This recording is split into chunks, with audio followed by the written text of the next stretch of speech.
இன்றைக்கு தானியேல் 11ஆம் அதிகாரம் 35ஆம் வசனத்து முதல் கடைசி வரை 45ஆம் வசனம் வரை இன்றைக்கு நாம் தியானத்திற்காக எடுத்துக்கொள்ளப் போகிறோம். தானியேல் 11ஆம் அதிகாரம் மிகவும் நீண்ட ஒரு அதிகாரம். பாபிலோன் என்று சொல்லும்போது 2 ஆவிகள் ஒன்றுக்கொன்று எதிராய் நிற்கிறது. எருசலேமில் உள்ள தேவனுடைய ஆவி, அதே நேரம் பாபிலோன் உள்ள குழப்பத்தின் ஆவி. எருசலேம் என்றால் தேவ சமாதானம் என்ற அர்த்தம். எருசலேமை முதல் ஆண்டது மெல்கிசேதேக் என்ற பரிசுத்த ஆவியானவர் ஆளுகை செய்தார்.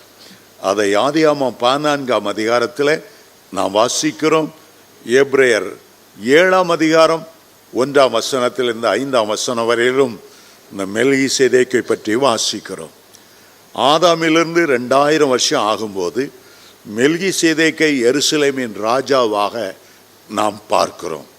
அவர் வம்ச வரலாறு இல்லாதவரான், அவர் தாயும் தகப்பனும் இல்லாதவர், நாட்களின் துவக்கமும் நாட்களின் முடிவும் இல்லாதவர், மனுஷகுமாரனுக்கு ஒப்பானவர், பிதாவாகிய தேவனுக்கு ஆசாரியராய் விளங்குகிறவர்.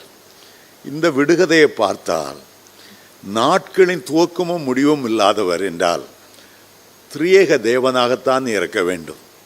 தேவதூதர்களுக்கு நாட்களின் துவக்கம் உண்டு, அவர்கள் அழிவில்லாதவர்களாய் சிருஷ்டித்திருக்கிறார்கள். மனுஷனுக்கும் நாட்களின் துவக்கம் உண்டு. மனுஷனுக்கு தாய் தாப்பன்மார் உண்டு. மெல்கிசேதேக்குக்கு தாய் தாப்பன்மார் இல்லை. ஆனால் அவரை குறித்து சொல்லும்போது தேவனாய கர்த்தருக்கு ஆசாரியனாய் இருக்கிறவர். அப்போ பிதாவுக்கு அவர் ஆசாரியனாய் இருக்கிறபடினாலே பிதாவான தேவனாய் இருக்க முடியாது. தேவகுமாரனுக்கு ஒப்பானவராய் இருக்கிறபடியால் இயேசுக்கு ஒப்பானவர் என்றால் இயேசுவாய் இருக்க முடியாது. மீதி இருக்கிற ஒரே ஆள் பரிசுத்த ஆவியானவர் மட்டுமே. அவர் எப்படி இயேசு ஆதாமிலிருந்து 4000 ஆண்டுகளுக்கு முன்பு மாம்ச சரீரத்தில் தேவகுமாரன் இருந்தாரோ, அதே போல ஆதாமிலிருந்து 2000 வருஷம் ஆபிரகாமின் நாட்களில் மெல்கிசேதேக்கு எருசலேமை மையமாக கொண்டு அரசாண்டார். அவருக்கு 2 பேர் கொடுக்கப்பட்டிருக்கிறது. சாலேமின் ராஜா. சாலேமின் என்றால் எருசலேமின் ராஜா. சாலேமின் ராஜா என்றால் சமாதானத்தின் ராஜா. மெல்கிசேதேக் என்றால் நீதியின் ராஜா. 2 பெயர் கொடுக்கப்பட்டிருக்கிறது. அவர் எருசலேமை ஆண்டார். எருசலேம் தேவனுடைய நகரம், மகாராஜாவின் நகரம் என்று அழைக்கப்படுகிறது. எருசலேமில் ஒரு பகுதி தான் சியோன் என்று அழைக்கப்படுகிறது. எருசலேமும் சியோனும் பரலோக ராஜ்யத்திலும் பரம எருசலேம், பரம சியோன் என்று 2 பட்டணங்களும் அங்கே அழைக்கப்படுகிறது. வேதம் முழுவதிலும் பார்த்தால் வேதம் முழுவதும் 2 பட்டணங்களின் மேல் கட்டப்பட்ட ஒரு சரித்திர புஸ்தகம். எருசலேம் ஒரு பக்கம் இருக்கிறது, பாபிலோன் இன்னொரு பக்கம் இருக்கிறது. பாபேல் என்ற வார்த்தையிலிருந்து தான் பாபிலோன் வந்தது. பாபிலோன் என்ற வார்த்தைக்கு குழப்பம் என்று அர்த்தம். எருசலேம் சமாதானத்தின் பட்டணம். ஒவ்வொருவருடைய ஆவிக்குரிய வாழ்க்கையில சமாதானமும் குழப்பமும் ஒன்றையொன்று மேற்கொள்ள முயற்சிக்கிறது. நாம் கிறிஸ்துவோடு கூட இருந்தால் அவர் சமாதான பிரபு என்று அழைக்கப்படுகிறார். எல்லா புத்திக்கும் மேலான தேவ சமாதானம் நம்முடைய உள்ளத்தில் விளங்கும். எருசலேமில் இந்த மக்கள் கர்த்தரை தெரிந்து கொள்ளாமல் விக்கிரங்களை தெரிந்து கொண்ட போது கர்த்தர் அவர்களை பாபிலோன் ராஜாவுக்கு ஒப்பு கொடுத்தார்.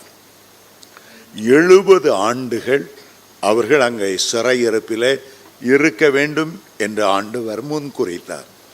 தானியேலின் நாட்கள் கிட்டத்தட்ட 70 ஆண்டுகள் முடிய போகிற ஒரு நேரம். இந்த 11ஆம் அதிகாரத்தை எழுதும்போது 68 வருஷங்கள் சிறையிருப்பில் நிறைவேறிவிட்டது. கடைசி 2 வருஷங்கள் தான் நிறைவேற வேண்டும். அந்த சூழ்நிலையில்தான் அவர் தானியேல் 11ஆம் அதிகாரத்தை அவர் எழுதினார். இந்த தானியேல் 10ஆம் அதிகாரத்தில் பிரசித்தி பெற்ற தானியேலின் 70 வார தீர்க்க தரிசனம் என்று நாம் வாசிக்கிறோம். அந்த 70 வாரம் என்பது என்ன? சிறையிருப்பிலிருந்து இஸ்ரவேலர் வெளியே போய் அந்த ஆலயத்துக்கு அஸ்திபாரம் இடுகிற காலத்திலிருந்து இயேசு இஸ்ரவேல் தேசத்திலே பவனியாய் சென்ற காலம் வரையிலும் 69 வாரங்கள். 69 7ஆல் பெருக்கினால் எவ்வளோ காலம் வருமோ அந்த கால சரித்திரத்தை ஆண்டவர் அப்படி சொல்லுகிறார். 69 நிறுத்தி விட்டார். 70வது வாரம், ஒரு வாரத்துக்கு 7 நாட்கள். அந்த 7 நாள் கடைசியில் உள்ள 7 நாட்களும் அந்தி கிறிஸ்துவனுடைய 7 வருஷ அரசாட்சிக்கு அது ஒப்பிடப்பட்டு இருக்கிறது. அதற்கு முடிவில் ஆண்டவராய் இயேசு ராஜாவாய் இந்த பூமி அரசாள வருவார். தானியேல் 7:27 வாசிக்கும் போது அந்த நாட்களில் பூமியினுடைய சகல ராஜ்யங்களும் நம்முடைய தேவனுக்கும் பரிசுத்தவான்களுக்கும் உரிய ராஜ்யங்களாயின. கிறிஸ்துவோடு கூட 1000 வருஷம் நாம் அரசாளும்படி அடுத்த 1000 வருஷத்தை கர்த்தர் நமக்காக நியமித்து வைத்திருக்கிறார். அந்த தானியேலின் 70 வாரத்தில் 69 வாரம் மட்டும் சொல்லி நின்று விட்டார். அதை தொடர்ந்து 70வது வாரம் வரவில்லை. இடையிலே சபையின் காலம் வந்தது, மேசியாவின் காலம் வந்தது, பரிசுத்தாவியானவர் ஊற்றப்படுகிற காலங்கள் வந்தது, முன்மாறி காலங்கள் வந்தது, பின்மாறி காலங்கள் வருகின்றன. ஆகவே இந்த தானியேல் 11ஆம் அதிகாரத்தை வாசித்தால் 1 34 வசனம் வரையிலும் உலக சரித்திரங்களை பற்றி அவர் எழுதி கொண்டே வருகிறார். 5 சாம்ராஜ்யங்கள் கடந்து போனது. 5 சாம்ராஜ்யங்கள். பாபிலோன் சாம்ராஜ்யம் முதலாவது வந்தது. அதற்கு பிறகு மேதிய பெர்சிய சாம்ராஜ்யங்கள் வந்தன. அதற்கு அடுத்தது கிரேக்க சாம்ராஜ்யம் வந்தது. அதுக்கு பிறகு ரோம சாம்ராஜ்யம் வந்தது. அதுக்கு பிறகு இரும்பும் களிமண்ணும் கலந்தது போல மக்களாட்சி, சுயாட்சி, அப்படிப்பட்ட காலங்கள் வந்தன. இந்த காலங்களின் முடிவில் கையினால் பேர்க்கப்படாத ஒரு கல் மலையிலிருந்து பெயர்ந்து உருண்டு வந்து உலக சாம்ராஜ்யங்களை மோதி அடித்து அவைகளுக்கு ஒரு முடிவுண்டாகும். அந்த மோதின கல்லோ உலகத்தை, அது வளர்ந்து பெரிதாகி உலகத்தை எல்லாம் நிரப்பிற்று. அது கண்மலையானவரை இயேசுவை குறிக்கிறது. கையினால் பேர்க்கப்படாத கல் என்பது வீடு கட்டுகிறவள் ஆகாது என்று தள்ளின மூளைக்கல்லுக்கு ஒப்பாக இருக்கிறது. ஆகவே அருமையான தேவனுடைய பிள்ளைகளை, நாம் இப்போது அந்தி கிறிஸ்துவின் ஆட்சிக்குள்ளே ஒரு புகுவதற்கான ஒரு ஆயத்த நேரத்துக்குள் வந்திருக்கிறோம். எந்த நேரம் ஆண்டவருடைய ரகசிய வருகையிலிருந்து நாம் எடுத்துக்கொள்ளப்படும் போது அதே வினாடி அந்தி கிறிஸ்து இந்த பூமியில் வந்து விடுவான். அந்தி கிறிஸ்துனுடைய ஆவிகள் பல வருஷங்களாய் கிரியை செய்தது. ஆனால் அந்தி கிறிஸ்து வரப்போது இப்போதுதான். லெனின் காலத்தில் அவனுக்குள்ளே அந்தி கிறிஸ்துனுடைய ஆவி இருந்தது. ஹிட்லருக்குள்ளே, கேரல் மார்க்ஸ் என்பவருக்குள்ளே அந்த அந்தி கிறிஸ்து ஆவி இருந்தது. இத்தாலியில் உள்ள கரிபால்டி முஸ்லோனிக்குள்ளே அந்த அந்தி கிறிஸ்து ஆவி இருந்தது. ஆவி கிரியை செய்து கொடூரமாய் ஜனங்களை நடத்தினார்கள், யூதர்களை கொன்று குவித்தார்கள். ஆனால் உண்மையான அந்தி கிறிஸ்து இனி வரப்போகிறான். அநேக வேத பண்டிதர் சொல்லுகிறபடி ஒரு மனிதனுக்குள்ளே 3 விதமான ஆவிகள் அவனை முழுவதுமாய் இறங்கி அவனை ஆளுகை செய்யும். பாதாளத்திலிருந்து ஏறி வருகிற ஒரு மிருகம், பூமி வெடித்து அதிலிருந்து ஏறி வருகிற ஒரு மிருகம், சமுத்திரத்திலிருந்து ஏறி வருகிற ஒரு மிருகம் பூரணமாய் அந்த அந்தி கிறிஸ்துவாகிய மனுஷனை ஆளுகை செய்யும். அவனை ஆளுகை செய்யும். வலு சர்ப்பமாகிய சாத்தான், பிதாவுக்கு எதிர்த்து கொண்டிருக்கிறவன், அவனும் அந்த அந்தி கிறிஸ்துக்குள்ள இருப்பான். குமாரனை எதிர்த்து கொண்டிருக்கிற அந்தி கிறிஸ்து, கிறிஸ்துக்கு எதிரானவனும் அவனிலே குடியிருப்பான். அதே நேரத்தில் பரிசுத்தாவியானவருக்கு விரோதமாய் நிற்கிற கள்ள தீர்க்கதரிசி, குறி சொல்லுகிற ஆவி, வேசித்தன விபச்சார ஆவிகள் அத்தனையும் அவனுக்குள் குடியிருக்கும். அவன் சாத்தானுடைய மொத்த உருவமாக 7 ஆண்டுகள் இந்த பூமியில் அவனை அரசாளுவான். முதல் 3.5 வருடங்கள் எல்லாருக்கும் உபத்திரவ காலம் இருக்கும். அடுத்த 3.5 காலங்கள் விசேஷமாக யூதருக்கு, இஸ்ரவேலருக்கு மகா உபத்திரவ காலமாக இருக்கும். ஆண்டவருடைய கோபமும் ஜனங்கள் மேல் ஊற்றப்படும். கர்த்தருடைய கோபாக்கினை இறங்கும்போது 7 முத்திரை அவர் பரலோகத்தில் உடைக்க உடைக்க உடைக்க சூரியனில் ஒரு பகுதி பூமியில் விழும். நட்சத்திரங்கள் அத்திக்காய்கள் உதிர்வது போல உதிர்வார்கள். அந்த நாட்களில் உலகம் தோன்றினது முதல் இதுவரை இல்லாத பயங்கரமான உபத்திரவ காலம் வரும் என்று ஆண்டவர் எச்சரித்தார். இந்த அந்தி கிறிஸ்துவாய் வருகிறவன் 2 காரியத்தில் தலைவனாய் இருப்பான்.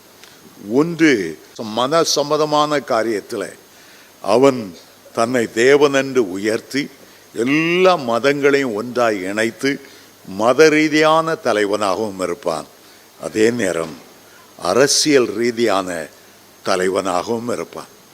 சமாதானம் சமாதானம் என்று சொல்லிக்கொண்டு அவன் இந்த பூமிக்குள் வருவான். ஆனால் வந்ததிலிருந்து பயங்கரமான இரத்தம் சிந்துதல் இருக்கும். அவன் ஒரு யுத்த மனுஷனாய் இருந்து பல தேசங்களை தன்னை கீழே அடக்கி ஆண்டு கொண்டு வந்து கொண்டிருப்பான். அருமையான தேவனுடைய பிள்ளைகளே, அவன் உலகத்தின் ஒரு சர்வாதிகாரியாய் மாறிவிடுவான். உலகம் முழுவதையும் ஆளுகிறவனாய் மாறிவிடுவான். அவன் ஜனங்கள் எல்லாரும் அடையாளம் காண்பதற்காக அவனுடைய பிறப்பு வளர்ப்பு அவள் என்ன நிலைமை சகலவற்றையும் கையில் ஒரு சிப் மூலமாக அதை அணிய செய்வான். அந்த சிப்புக்கு பேர் 666 என்பதாகும். இந்த சிப்பில் பார்த்தா இங்கே 6 கோடு இருக்கும், அடுத்த 6 கோடு இருக்கும், அடுத்த 6 கோடு இருக்கும். இந்த 666க்குள்ள உலகத்தில் உள்ள அவ்வளவு மனிதர்களையும் அவருடைய முழு விவரங்களையும் அவன் பதிக்க முடியும். அதை பதிக்க முடியும். இன்றைக்கு பாருங்கள், இந்தியாவில் பின்கோடு என்று சொல்லுகிறார்கள். இந்தியாவில் பின்கோடு பார்த்தா நம்ம சென்னை கோடம்பாக்கத்துடைய பின்கோடு 6 இலக்கத்துக்குள் அடங்குகிறது. 6000024. நீங்கள் அதில் உள்ள பகுதிகளை எண்ணினீங்கன்னா 6ல் இருக்கும். சென்னைக்கு 6ஆம் நம்பர், டெல்லிக்கு 1ஆம் நம்பர், அப்படி ஆரம்பிக்கிறது போல் இந்த 6 நம்பருக்குள்ள இந்தியாவில் உள்ள அத்தனை கிராமங்களையும் அவருடைய எண்ணி தொகையிட்டு பின்கோடு கொடுத்து விட்டார்கள். அதுபோல் இன்றைக்கு உலகத்தில் இருக்க 770 கோடி மக்களுக்கும் அவர்கள் அவனுடைய ஒழுங்குக்குள்ளே கொண்டு வரும்படி, அவனுடைய கட்டுப்பாட்டுக்குள்ளே கொண்டு வரும்படி, அவனுடைய ஆளுகைக்குள்ளே கொண்டு வரும்படி 666 என்கிற எண்ணை அவன் வைத்திருக்கிறான். அதில் 3 6 இருக்கிறது. தேவனுடைய திருத்துவத்துக்கு ஒப்பாக சாத்தானுடைய திருத்துவத்துக்கு 666 என்று பெயர். தேவனுடைய திருத்துவத்திற்கு 333. அவர் திரியேக தேவனானவர்.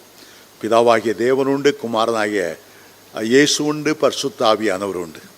அதுபோல் சாத்தானுக்குள்ள திருத்துவத்தை 666 என்று 666 என்ற பெயரினால் அவன் குறிக்கப்படுகிறான்.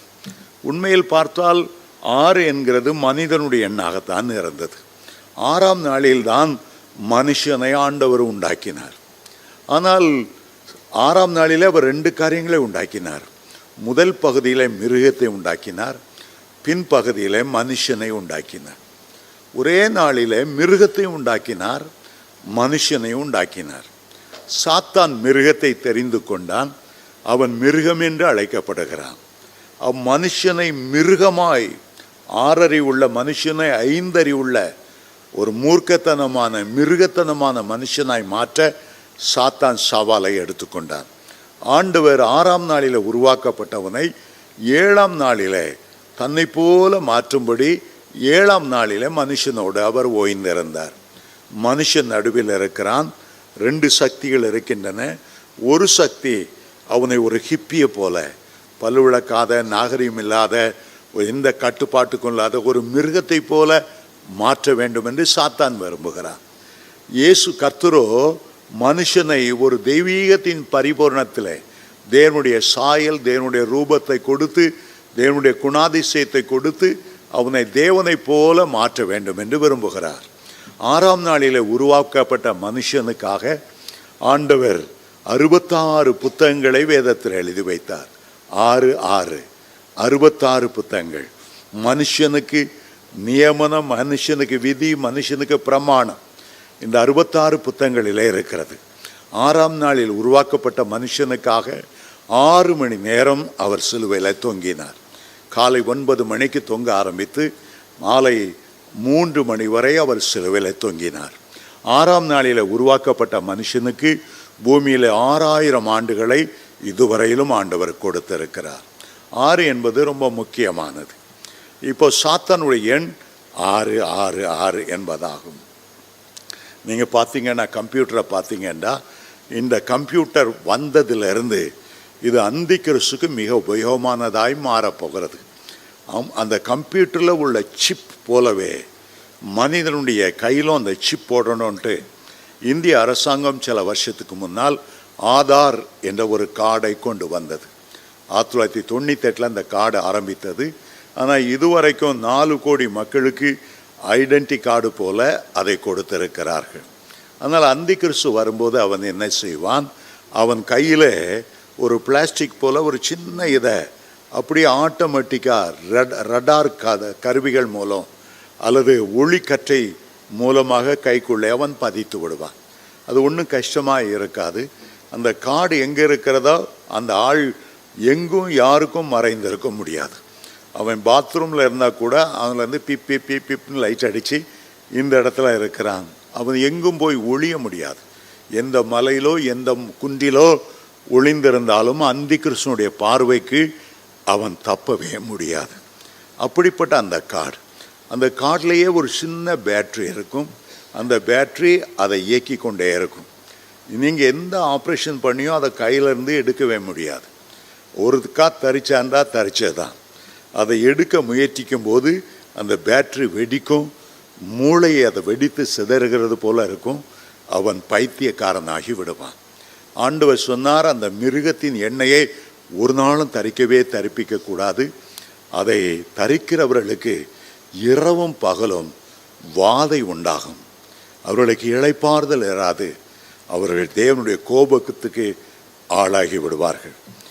அருமையான தேவனுடைய பிள்ளைகளை, இன்றைக்கு நிறைய செல்ஃபோன்கள் யார் எங்கே ஒழிச்சு வச்சாலும் அதை கண்டுபிடித்து விடக்கூடிய அளவு அதிலிருந்து ஒளி வந்து கொண்டே இருக்கும். அது ஒளி வந்து கொண்டே இருக்கும். அதை தூக்கிட்டு எங்கே போனாலும் நீங்கள் அந்த செல்ஃபோனை மறைச்சி வைக்க முடியாது. அப்படிப்பட்ட காரியங்கள்லாம் சாதாரண செல்ஃபோன்லேயே இன்றைக்கு வர ஆரம்பித்து விட்டது. பாருங்கள், 770 கோடி மக்கள் உடைய டேட்டா, அவருடைய பிறப்பு வளர்ப்பு, என்ன வேலை செய்தார்கள், எவ்வளோ சம்பளம் வாங்கினாங்க, எந்த பேங்க்கில் அக்கௌண்ட்டு, சகலவற்றையும் காட்டக்கூடிய அந்த சிப் கார்டு வேகமாய் வந்து கொண்டிருக்கிறது. 770 கோடி மக்களையும் சில நாட்களுக்குள்ளாகவே அந்த சிப் கார்டை பொருத்த முடியும் என்று சொல்லுகிறார்கள். இன்டர்நெட்டை நம்ம பார்க்கும்போது அதில் www எந்த பேரை அடித்தாலும் அது வரும். அன்றனுள்ள அப்பம்னு அடித்தா இந்த அன்றனுள்ள அப்பத்தை பற்றி அது எல்லாம் சொல்லும். சாம் ஜெவத்ரேயை பற்றி சொல்லும், ஆஸ்பானை பற்றி சொல்லும், உங்களை பற்றி எல்லா விவரமும் அதில் இருக்கும். அது பேர் www. அதில் பார்த்தாலும் 2 W இல்லை, 4 இல்லை, அப்படி இல்லை. அந்த W என்பது 6 என்கிற எண்ணுக்கு ஒரு அடையாளம். www என்றால் என்ன அர்த்தம்? World wide web. உலகமா முழுவதுமாய் தழுவின ஒரு சிலந்தி வலை. வெப் என்றால் வலை. வேர்ல்டுனா வைடு, உலகம் முழுவதையும் தழுவின ஒரு சிலந்தி வலை. அதுக்குள்ளே சிக்கி கொண்டால் நீங்க முடியாது. டபிள்யூங்கிற பார்த்தாலே ஒரு பாம்பு வளைஞ்சி அப்படி இருக்கிறதான் W. அந்த பாம்பு வளைஞ்சி இருக்கிறதான் W. 3 Wன்னா அந்தி கிறிஸ்துவை கொண்டு வருகிறதுக்கு இந்த இன்டர்நெட் எவ்வளவு பயனுள்ளதாக இருக்கும் என்பதையே அது வெளிப்படுத்துகிறது. சரி, இப்போ நாம் இந்த தானியேல் 11ஆம் அதிகாரத்துக்குள் செல்ல போகிறோம். முதல் 35 வசனங்கள் சரித்திரத்தை பற்றி பேசினது. எப்படி பாபிலோனிய சாம்ராஜ்யத்துக்கு பிறகு பல ராஜாக்கள் வருவார்கள். மகா அலெக்சாண்டர் வருவார். கிரேக்க அரசாங்கம் எப்படி வரும், ஒரு பெண்ணை வைத்து அரசியல் பேசுகிறது. கிளியோபட்ராவை பற்றி அதில் சொல்லியிருக்கிறது. ஜூலியஸ் சீசரை பற்றி இன்டைரக்டாய் அதில் சொல்லியிருக்கிறது. இதுவரைக்கும் கடந்து வந்த பழங்காலத்து அவ்வளவும் கிட்டத்தட்ட மேசியா காலம் வரைக்கும் வந்து நின்று விட்டது. அதுக்கு பிறகு அதை பேசவில்லை. ஒரு 2 மலை இருக்கிறத வைத்துக்கொள்ளும். இந்த மலையிலிருந்து பார்க்கும்போது அடுத்த மலை தெரிகிறது, இடையில் உள்ள பள்ளத்தாக்கு தெரிவதில்லை. சபையின் காலத்தை தானியேலுக்கு தெரியப்படுத்தவில்லை. ஆகவே பழைய ரோம சாம்ராஜ்யம் வந்து முடிந்த பிறகு நேரே அந்திகிறிஸ்துடைய ஆட்சியை குறித்து தானியேல் எழுத ஆரம்பிக்கிறார். பள்ளத்தாக்கில் கிறிஸ்து வாழ்ந்த காலம், பெந்தெகோஸ்து நாளில் பரிசுத்த ஆவியான ஊற்றப்பட்ட காலம், சபையின் காலம் பற்றி ஒன்றும் செல்லவில்லை. நேரடியாக அந்திகிறிஸ்துடைய காலத்துக்கு போகிறது. சரி, இப்போது 35ஆம் வசனத்தை நான் வாசிக்கிறேன். அறிவாளிகளை புடமிடுகிறதற்கும் சுத்திகரிக்கிறதற்கும் வெண்மையாகிறதற்கும் அவர்களில் சிலர் விழுவார்கள். ஒரு யுத்த களம் இருக்கும் என்றால் சில போர் வீரர்கள் விழுவார்கள். இது இயற்கை. பலவீனமானவர்கள் விழக்கூடும். சபை என்று எடுத்தால் ஆவிக்குரியவர்களும் இருப்பார்கள், மாம்சத்துக்குரியவர்களும் இருப்பார்கள். மாம்சத்துக்குரியவர்கள் தாக்கு பிடிக்க முடியாமல் விழுந்து போவார்கள். ஆனால் மற்றவர்களோ மற்றவர்களை தூக்கி எடுத்து நின்று யுத்த களத்தில் தொடர்ந்து போராடுவார்கள். ஆகவேதான் இந்த வசனம் சொல்லுகிறது, அறிவாளிகளை புடமிடுகிற காலங்கள். கர்த்தரே தேவன் என்று அறிகிற அறிவாளிகள், மெய்யான தேவனாகிய பிதாவையும் அவர் அனுப்பின குமாரனையும் அறிவதே நித்திய ஜீவன். அந்த அறிவாளிகள் அவளை புடமிடுக ஆண்டவர் சித்தம் கொண்டார். புடமிடுதல் என்றால் 100க்கு 100 பரிசுத்தமாய் வாழும்படி அக்கினி சோதனைக்குள்ளாய் கொண்டு செல்வதுதான் புடமிடுதல். புடமிடுகிறதற்கும் சுத்திகரிக்கிறதற்கும் வெண்மையாகிறதற்கும். சுத்திகரிப்பு என்றால் 100க்கு 100 பரிசுத்தம், பூரணமான பரிசுத்தம், இயேசுவை போல பரிசுத்தம். ஆகவேதான் எப்படி பாலை காய்ச்ச வெண்மையாக இருக்கிறதோ, எப்படி சங்கை சுட சுட வெண்மையான சுண்ணாம்பு வருகிறதோ, அதுபோல பரிசுத்தவான்கள் வெண்மையாவார்களாம். அவர்கள் பிரகாசிப்பார்கள். அவர்களில் சிலர் விழுவார்கள். அவர்கள் சிலர் விழுவார்கள். சங்கீதம் 91ஆம் சங்கீதத்தில் நாம் வாசிக்கிறோம், உன் பக்கத்தில் 1000 பேரும் உன் வலது பக்கத்தில் 10,000 பேரும் விழுந்தாலும் அது உன்னுடைய கண்களினால் மாத்திரம் நீ எதை பார்த்து துன்மார்க்கனுக்கு வருகிற பலனை காண்பாய். எல்லா பக்கமும் இந்த கடைசி நாட்கள் நெருங்க அநேக பரிசுத்தவான்கள் விழுகிறதை நாம் பார்க்கிறோம். நல்ல ஓட்டத்தை ஓடினவர்கள் ஏதோ ஒரு சாத்தானுடைய வலையில சிக்குண்டு கடைசி காலத்தில் நிறைய புதிதாய் ஆண்டவரை நேசிக்கிறவர்கள் எழும்புவார்கள். கடைசி நாளிலே சுவிசேஷத்தின் பெருகி போகும் என்று மற்ற 24:14 வாசிக்கிறோம். கடைசி நாளிலே அபிஷேகம் பெருகி போகும், ஊழியர்கள் பெருகுவார்கள். அதே நேரத்தில் சாத்தானுடைய வஞ்சனைக்குள்ளும் அநேகர் விழுவார்கள். தனக்கு கொஞ்ச காலம் மாத்திரம் உண்டு என்று சாத்தான் அறிந்து கூடுமானால் தெரிந்து கொள்ளப்பட்டவர்களையும் வஞ்சிக்கத்தக்கதாக பெரிய அற்புதங்களை நடப்பிப்பான். வேதத்தில் வெளிப்படுத்தின விசேஷத்தில் நாம் வாசிக்கிறோம். யாரை விழுங்கலாமோ என்று வகை தேடி தெரிகிற சிங்கம் போல சாத்தானும் சுற்றி திரிவான் என்று 1 பேதுரு 5:7 வாசிக்கிறோம். ஆகவே பலர் எழும்புவார்கள், அநேகர் விழக்கூடிய ஒரு காலமாய் இருக்கும். அறிவாளிகளை புடமிடுகிறதற்கும் சுத்திகரிக்கிறதற்கும் வெண்மையாக்கிறதற்கும் அவர்களில் சிலர் விழுவார்கள். முடிவு கால பரியந்தம் இப்படி இருக்கும். இது முடிவு காலத்திலே அதிகமான காரியங்கள் நிகழும். குறித்த காலம் வர இன்னும் காலம் செல்லும். தானியேலின் காலத்திலிருந்து நம்முடைய காலம் வரையிலும் ஏறக்குறைய 2400 வருஷங்கள் ஆகிவிட்டன. அதைத்தான் அவர் இந்த குறித்த காலம் வர இன்னும் நாள் செல்லும் என்று குறிப்பிடுகிறார். அடுத்த 36ஆம் வசனத்துக்கு நாம் செல்ல போகிறோம். ராஜா தனக்கு இஷ்டமானபடி செய்து, இதில் ராஜா என்று சொல்லப்படுகிறவன் அந்திகிறிஸ்து. உலக ராஜ்யங்களெல்லாம் முடிந்து போகிற கடைசி காலத்தில், அந்த முடிவு காலத்தில், அந்த வருகையை ஒட்டி இருக்கிற காலத்தில் அந்த ராஜா அவன் வருவான், அந்தி கிறிஸ்து வருவான். அவனை யாரும் தடுக்க போவதில்லை. இதுவரை அவனை பரிசுத்த ஆவியானவர் தடுத்து கொண்டிருந்தார்.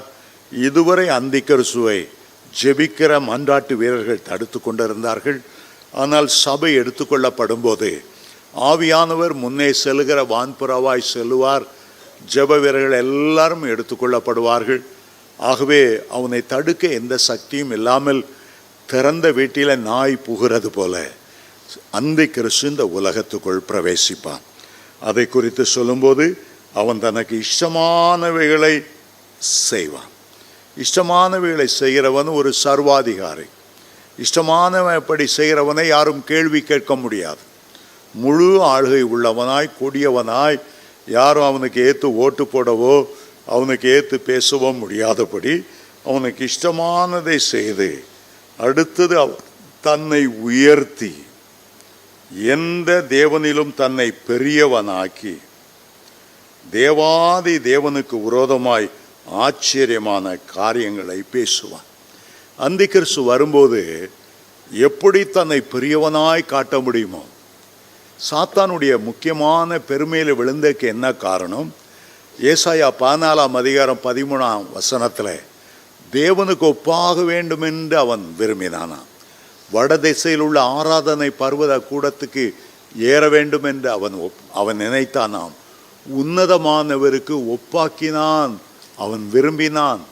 ஆகவே அவன் அகாத பாதாளத்துக்குள் தள்ளப்பட்டான் என்று வேதத்தில் அவனை குறித்து வாசிக்கிறோம். 2 அதிகாரங்களில் சாத்தானுடைய வீழ்ச்சியை குறித்து அறியலாம். ஒன்று ஏசாயா 14, அடுத்தது எசேக்கியேல் 28 அதிகாரம். அவனுக்குள்ளே வந்த பாவம் என்னவென்றால் பெருமை. ஏன் தேவனாகிய கர்த்தரையே ஜனங்கள் ஆராதிக்கணும், ஏன் என்ன ஆராதிக்கக்கூடாது? அவன் ஆராதனையை விரும்பினான். தேவனுக்கு போக வேண்டிய ஆராதனையை தன் பக்கமாய் அவன் திருப்ப நினைத்தான். ஆகவேதான் இன்றைக்கு விழுந்து போன சாத்தானுடைய தூதர்கள் எல்லாம் ஜனங்கள் வணங்க வேண்டும் என்று சிலைகளை வைத்து பயங்கரமான சூலாயுதங்கள் வேலாயுதங்களை ஏந்தி கண்களை உருட்டி அன்பு செலுத்தி அல்ல பயமுறுத்தி மக்களுடைய வணக்கத்தை அவன் பெற்றுக்கொண்டிருக்கிறான். ஆகவே இங்கே ராஜா என்று சொல்லப்பட்டது அந்தி கிறிஸ்துவை குறிக்கிறது. தனக்கு இஷ்டமானதை செய்து தன்னை உயர்த்தி எந்த தேவனிலும் தன்னை பெரியவனாக்கி தேவாதி தேவனுக்கு விரோதமாக ஆச்சரியமான காரியங்களை பேசுவான். அந்தி கிறிஸ்து என்ப அந்தி என்றால் விரோதமானவன். Anti, ANTI, ஆன்டினா விரோதமானவன். கிறிஸ்துவுக்கு விரோதமானவன், பிதாவாகிய தேவனுக்கு விரோதமானவன், பரிசுத்த ஆவியானவருக்கு விரோதமானவன். ஆகவே எப்போது அவன் பேசினாலும் தேவனை தூஷித்து பேசுவான், தேவனை தூஷித்து பேசுவான். இயேசுவை தெய்வம் என்று ஏற்றுக்கொள்ளாத எந்த ஆவியும் தேவனிடத்திலிருந்து வந்ததல்ல. அது அந்தி கிறிஸ்துவினுடைய ஆவி என்று 1 யோவான் 4 அதிகாரம் 2, 3 வசனத்திலே வாசிக்கிறோம். அந்த வசனம் இவ்விதமாய் ஆரம்பிக்கிறது.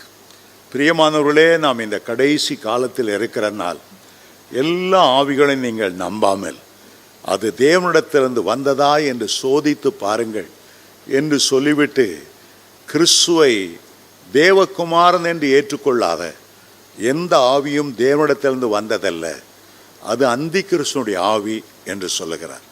அந்தி கிறிஸ்து எப்போதும் தேவனுக்கு எதிர்க்கிறவன், அவன் தேவனுக்கு எதிர்த்து நிற்கிறவன். அவன் தன்னையே தேவன் என்று காட்டிக்கொண்டிருப்பான். அடுத்த வசனத்துக்கு வருகிறேன். 37 வசனம். அவன் தன் பிதாக்களின் தேவர்களை மதியாமலும் ஸ்திரீகளின் சிநேகத்தையும் எந்த தேவனையும் மதியாமலும் எல்லாவற்றுக்கும் தன்னை பெரியவனாக்கி. சிலர் இதை வாசிக்கும் போது பிதாக்களின் தேவன் என்பது ஆபிரகாம் ஒரு முற்பிதா, ஈசாக்கு ஒரு முற்பிதா, யாக்கோபு ஒரு முற்பிதா. முற்பிதாக்களின் தேவன் என்று சொன்னால் அந்த அந்தி கிறிஸ்து யூத குலத்தில்தான் தோன்றக்கூடும். ஏனென்றால் இஸ்ரவேல் தேசத்தில் தான் முற்பிதாக்கள் இருக்கிறது. ஆகவே இவன் யூதனாய் யூத மார்க்கத்திலிருந்தான் அந்த கிறிஸ்து தோன்றுவான் என்று எண்ணுகிறார்கள். ஆனால் இந்த வசனத்தை கூர்ந்து பார்த்தால் அப்படி அல்ல. அவன் தன் பிதாக்களின் தேவன் ஒருவர்தான். நியாய பிரமாணத்தை கொடுக்கும்போது முதல் கட்டளை, உன் தேவனாகிய கர்த்தர் ஒருவரே, அவர் ஒருவருக்கே ஆராதனை செய், அவர் ஒருவரே நேசித்து பிரியப்படுத்து, உன்னுடைய முழு இருதயத்தோடு முழு ஆத்துமாவோடும். இங்கே பன்மையிலே சொல்லப்பட்டிருக்கிறபடியால் அது இஸ்ரவேலின் தேவனை குறித்து சொல்லப்படவில்லை. அந்த யூதர்களுடைய வம்சத்திலிருந்து அந்த அந்திகிறிஸ்து வரப்போவதில்லை. தேவர்கள் என்று சொல்லியிருக்கிறபடினால் எவன் ஒருவன் தன்னுடைய குல தெய்வம் தலைமுறையாய் வணங்கி வருகிற தெய்வங்கள் தேவர்கள் என்று பன்மலையில் சொல்லியிருக்கிறது.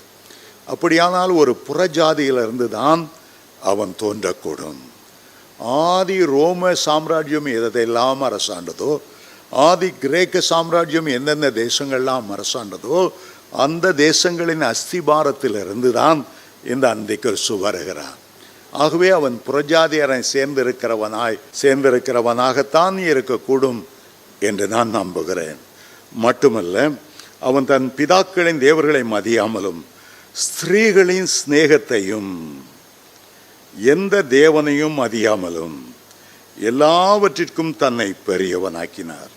ஸ்திரீகளின் சிநேகம் என்று இங்கே எழுதப்பட்டிருக்கிறது.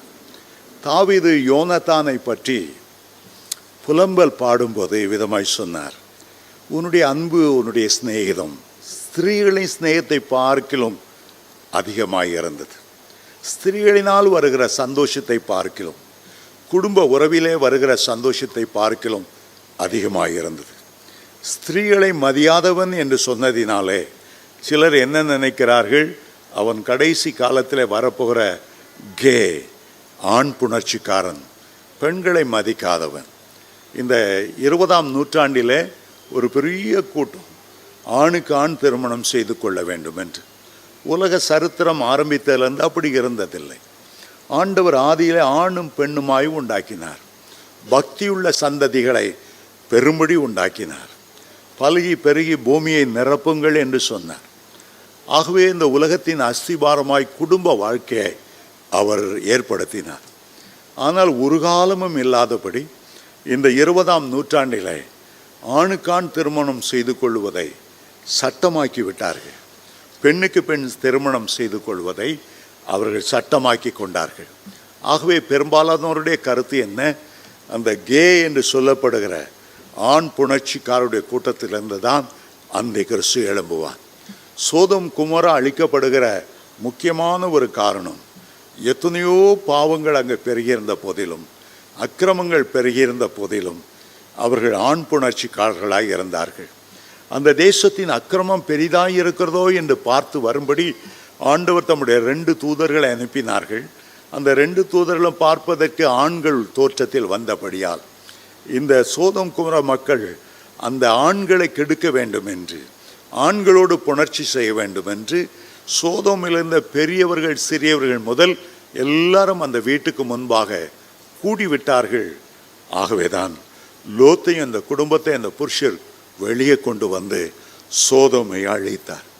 உலகத்தில் இப்படிப்பட்ட பாவங்கள் பெருக பெருக பெருக தேவனுடைய கோபாக்கினை சீக்கிரமாய் வரப்போகிறது என்பதற்கு அது ஒரு அடையாளம். அமெரிக்க தேசத்தை சுற்றி பார்த்த போதகர் பாலியங்கிச்சோ அங்கே நடக்கிற அருவருப்புகள், ஆணுக்கு ஆண் உள்ள அவலட்சணங்கள், கேடுபாடுகள், பெண்ணுக்கு பெண் ஒரு ஒரு வேசித்தன எண்ணங்களால் நிரம்பி அருவருப்பானதை பச்சையாக செய்கிற காரியங்கள், அந்த காரியங்கள் இன்டர்நெட்டில் அப்படியே போட்டு அநேக வாலிபர்களை வஞ்சிக்கிறதையெல்லாம் பார்த்துவிட்டு முழு இரவும் ஜெபம் பண்ணாராம். சோதம் குமரைவை அழித்துவிட்டு அதைவிட கேவலமான பாவத்துக்குள் போய்கொண்டிருக்கிற இந்த தேசத்தை நீர் ஏன் அழிக்கவில்லை? நீர் அழிக்காமல் இருந்தால் இது நீர் நீதியுள்ள தேவன் அல்லவே? அந்த பட்டணத்தை அப்படி அழித்தீரே, அதைவிட கொடுமையான பங்கு இன்றைக்கு வந்து கொண்டிருக்கிறதே. அருமையான தேவனுடைய பிள்ளைகளே, இன்றைக்கு அங்கே ஆணுக்கும் திருமணம் செய்து வைப்பது சகஜமாகிவிட்டது.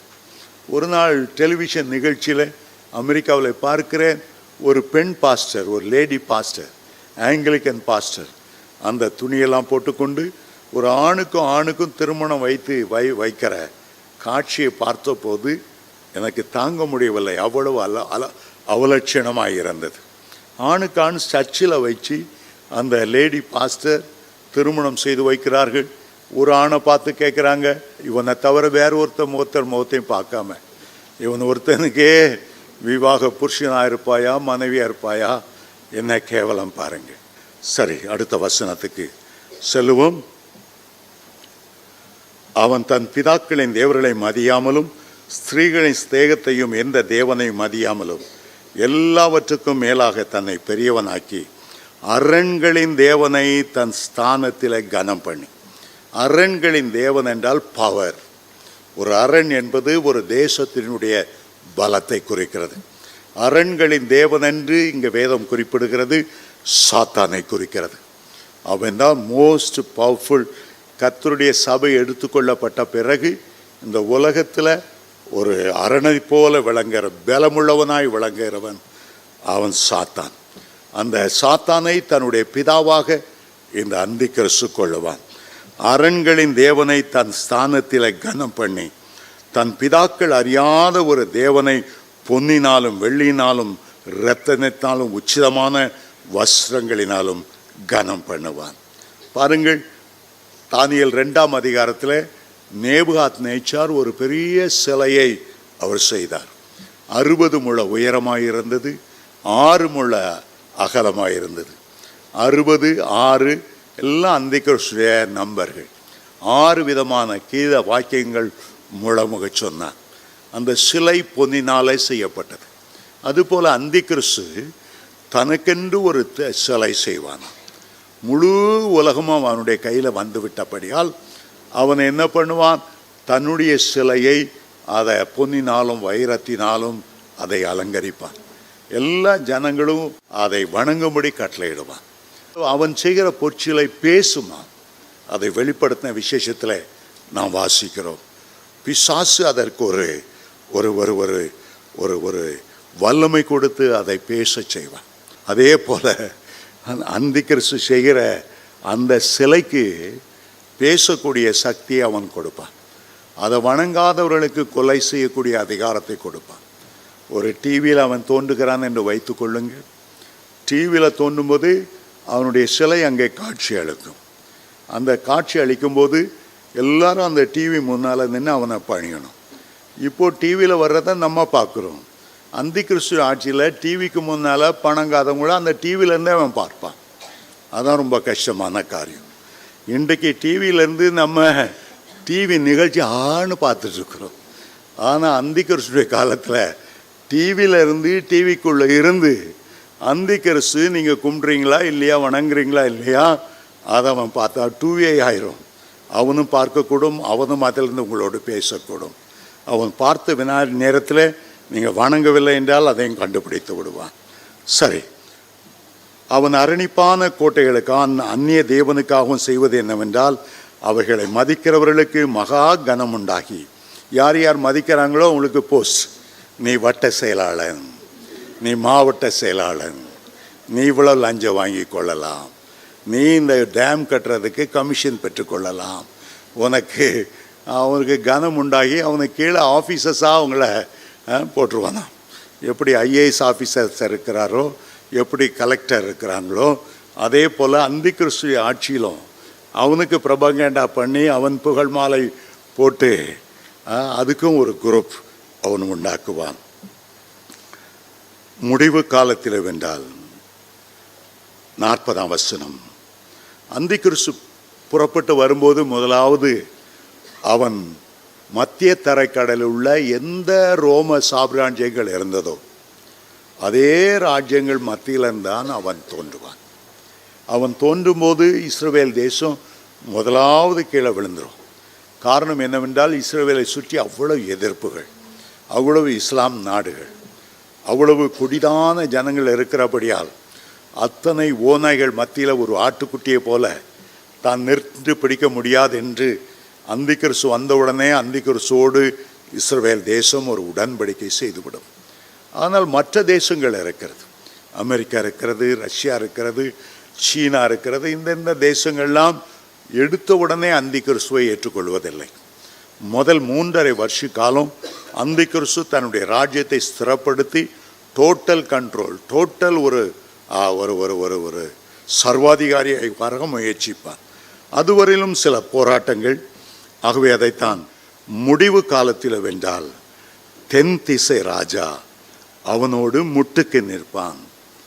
தென் திசை என்பது எகிப்தும் அதை சேர்ந்த மத்திய தரைக்கடல் நாடுகளையும் தென் திசை என்று குறிப்பிடுகிறது. குவைத்து, துபாய் போன்ற எல்லாம் அந்த மத்திய தரைக்கடலில் இருக்கிற கத்தார் தேசம், சவுதி அரேபியா தேசம், அவைகள் எல்லாம் இது தென் திசை ராஜா. அவர்களுக்குள் ஒரு கூட்டணி வைத்திருப்பான். அவர்கள் முட்டுக்கட்டை கொடுப்பார்களே தவிர அவனுக்கு எதிர்த்து நிற்க முடியாது.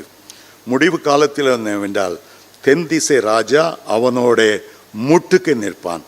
வடதிசை ராஜா, வடதிசை என்று வரும்போதெல்லாம் மற்ற அதிகாரங்களை நம்ம சிரியாவை, ஆதி காலத்தை சீரியர்கள் என்று அழைக்கிறோமே, அசிரியர்கள் என்று அழைக்கிறோமே. அசிரியர்கள், சீரியர்கள், அவர்கள் தான் சீரியா தேசத்தை ஆண்டார்கள். அது அந்த சீரியா தேசத்தோடு கூட ரஷ்யா இணைந்து கொள்ளும். நீங்கள் எசேக்கியேல் 38ஆம் அதிகாரத்தில் மாகோகு என்று அழைக்கப்படுகிறது. மாகோகு என்றால் மாஸ்கோ என்று அர்த்தம். ரஷ்யாவினுடைய தலைநகரை அது குறிக்கிறது. கோகு என்பது சீனாவை குறிக்கிறது. ஆகவே ரஷ்யாவும் சீனாவும் அந்த அந்தி கிறிஸ்துவை எதிர்க்கிறது போல இருக்கும். ஆனாலும் முடிவு காலம் என்றால் தென் திசை ராஜா அவனோட முட்டுக்கு நிற்பான். வடதிசை ராஜாவும் ரதங்களோடும் குதிரை வீரர்களோடும் அநேகம் கப்பல்களோடும், கப்பல்கள் என்றால் நேவி, சமுத்திரத்திலும் யுத்தம் ஆரம்பமாகிவிடும். ரதங்கள், குதிரைகள் எல்லாம் கால்படை, ஆர்மி. ஆனால் கப்பல்கள் என்று வரும்போது நேவி உடைய மூமெண்ட்டும் அங்கே இருக்கும். அவனுக்கு விரோதமாய் வருவான். அவன் தேசங்களுக்குள் பிரவேசித்து அவைகளை பிரவாகித்து கடந்து போவான். அந்தி கிறிஸ்து அதை பற்றியெல்லாம் உரி பண்ண மாட்டான். அவைகளுக்குள்ளாய் கடந்து வெற்றியோடு போவான். அவன் சிங்காரமான தேசத்துக்கும் வருவான். சிங்காரமான தேசம் என்பது இஸ்ரவேல் தேசத்தை குறிக்கிறது. சிங்காரமான பட்டணம் என்றால் எருசலேமை குறிக்கிறது. இஸ்ரவேல் தேசத்தையும் எருசலேமையும் குறிக்கிறது. சிங்காரமான தேசத்திலும் வருவான். அப்பொழுது அநேக தேசங்கள் கவிழ்க்கப்படும். ஆனாலும் ஏதோமும் மோவாபும் அம்மோன் புத்திரரில் பிரதானமானவர்களும் அவன் கைக்கு தப்பி போவார்கள். ஏதோம் என்றால் ஏசா அவனுக்கு கொடுக்கப்பட்ட தேசம் ஏதோம் தேசம் என்று பெயர். ஈசாக்கு 2 பிள்ளைகள், யாக்கோபும் ஏசாவும். ஏசாவின் சந்ததியாரை ஏதோம் என்று அழைக்கிறோம். அதுபோல லோத்துக்கு 2 பிள்ளைகள், லோத்தினுடைய சொந்த மகள்கள் மூலமாய் பிறந்தார்கள். அவர்கள் அம்மோனியர் என்றும் மோவாபியர் என்றும் அழைக்கப்படுகிறார்கள். மூத்த பையனுக்கு பிறகு அம்மோன் என்றும் இளைய பையனுக்கு மோவாப் என்றும் பெயர். இன்றைக்கு நீங்கள் ஜோர்டான் தேசத்துக்கு போவீர்கள் என்றால் அந்த தேசத்தினுடைய பட்டணத்தின் தலைநகர் அம்மான், அந்த அம்மோனியன் வாழ்ந்த இடம். ஆகவே ஏசாவும் லோத்தினுடைய சந்ததியான மோவாப் அம்மானியர் அவர்களெல்லாம் அவனுக்கு நண்பர்களாய் விடுவார்கள், தப்பி போய் விடுவார்கள். அவனோடு அவர்களுக்கு யுத்தம் இருப்பதில்லை. எகிப்தியனுடைய பொன்னும் வெள்ளியும் ஐஸ்வர்யங்களையும் உச்சிதமான எல்லா வஸ்திரங்களையும் ஆண்டு கொள்வான். எகிப்தியர் தான் ரொம்ப பொன் வெள்ளியை உலகம் முழுவதும் சேகரித்து வைத்தவர்கள். அவருடைய ஒவ்வொரு பிரமிடுகளில் இருந்தும் 100கணக்கான கிலோ தங்கங்கள் எடுக்கப்பட்டது.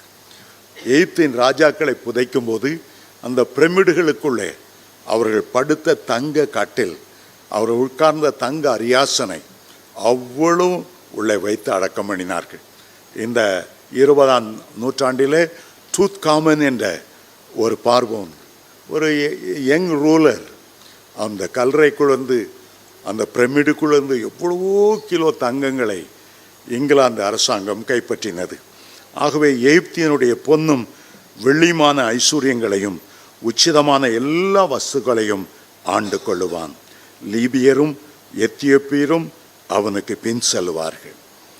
லீபியரும் எத்தியோப்பியரும், அதாவது ஆப்பிரிக்காவில் உள்ள எல்லா சந்ததியும் இந்த ரெண்டுக்குள்ளே வந்திருக்கிறது.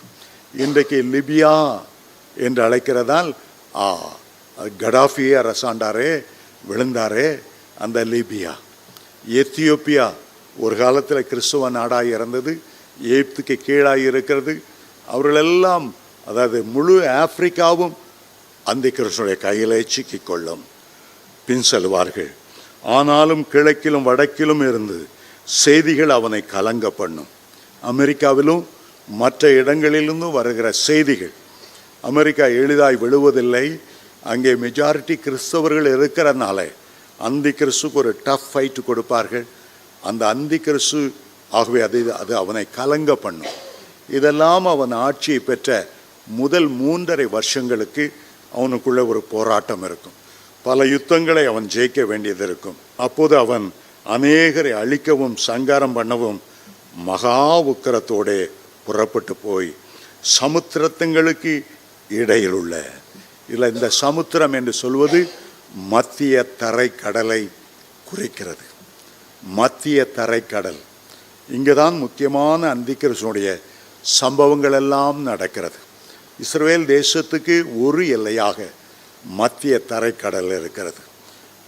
சமுத்திரங்களுக்கு இடையிலுள்ள சிங்காரமான பரிசுத்த பர்வத தண்டையிலே தன் அரண்மனையாகிய கூடாரங்களை போடுவான். எருசலேமை தலைநகராக வைத்து ஆட்சி செய்யத்தான் அவன் விரும்புவான். ஆனாலும் அவனுக்கு ஒத்தாசை பண்ணுவார் இல்லாமல் அவன் முடிவடைவான். அந்த 7 வருஷம் முடிவில் இயேசு கிறிஸ்து பரலோகத்திலிருந்து தம்முடைய தேவதூதர்களோடு பழைய ஏற்பாட்டு புதிய ஏற்பாட்டோடு அவர் இறங்கி வருவார். எங்கே இறங்கி வருவார்? சகரியா 14:4 சொல்லுகிறது, எருசலேமுக்கு கிழக்க உள்ள எருசலேமுக்கு ஒலிவமலையிலே ஆண்டவருடைய பாதங்கள் நிற்கும். அப்போது அந்த ஒலிவமலை 2ஆக கிழக்கு மேற்பாக பிளந்து போகும். அதை சொல்லிவிட்டு அவர் எழுதுகிறார், என் தேவனாகிய கர்த்தர் வருவார், அவரோடு கூட எல்லா பரிசுத்தவான்களும் வருவார்கள். ஆண்டவர் வந்த உடனே முதல் செய்கிற காரியம் சாத்தானோடு ஒரு பெரிய யுத்தம். அந்த யுத்தம்தான் அர்மகதோன் யுத்தம் என்று அழைக்கப்படுகிறது. அவனை பின்பற்றின அவ்வளோ உலக ஜனங்களையும் அவனுடைய முத்திரை தெரித்த 666 அவ்வளோ பேரையும் கூட்டிக் கொண்டு கர்த்தருக்கு விரோதமாக யுத்தத்துக்கு வருவான். வேதம் சொல்லுகிறது, ஆண்டவருடைய நாசியின் சுவாசத்தினால் அவனை அதமாக்குவார். 2 தெசலோனிக்கர் 2ஆம் அதிகாரத்தில் அவனுடைய அழிவை குறித்து வாசிக்கிறோம்.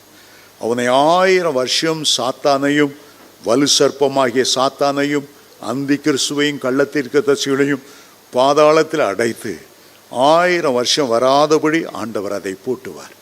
அப்போதுதான் 1000 வருஷ அரசாட்சி ஆரம்பமாகும், கர்த்தருடைய சாம்ராஜ்யம் ஆரம்பமாகும். கர்த்தர் தம்முடைய பிள்ளைகளோடு இந்த உலகத்தை 1000 வருஷங்கள் அரசாளுவார். ரொம்ப அழகான ஒரு வேத பகுதி. முதல் 35 வசனம் 5 தேசங்களின் சரித்திரத்தை சொன்னாலும் இந்த 35ஆம் வசனத்து முதல் தீர்க்க தரிசனம் ஆரம்பமாகிறது. அந்தி கிறிஸ்துவின் ஆட்சி குறித்து வேதம் சொல்லுகிறது. கடைசி நாட்களை குறித்து வேதம் நமக்கு தெளிவுபடுத்துகிறது. ஆகவே வீட்டிலே செல்லும்போது தானியேல் தீர்க்கதரிசி புஸ்தகத்தை அதிகமாய் வாசிங்க. அவருடைய ஆழங்களை கர்த்தர் நமக்கு வெளிப்படுத்துவாராக. கர்த்தர் சித்தமானால் அடுத்த வாரம் 12ஆம் அதிகாரம் முழுவதையும் அதில் கொஞ்சம் வசனங்கள் தான் இருக்கிறது. ஆகவே சீக்கிரமாய் முடித்து விடலாம். கர்த்தர் உங்களை ஆசீர்வதிப்பாராக.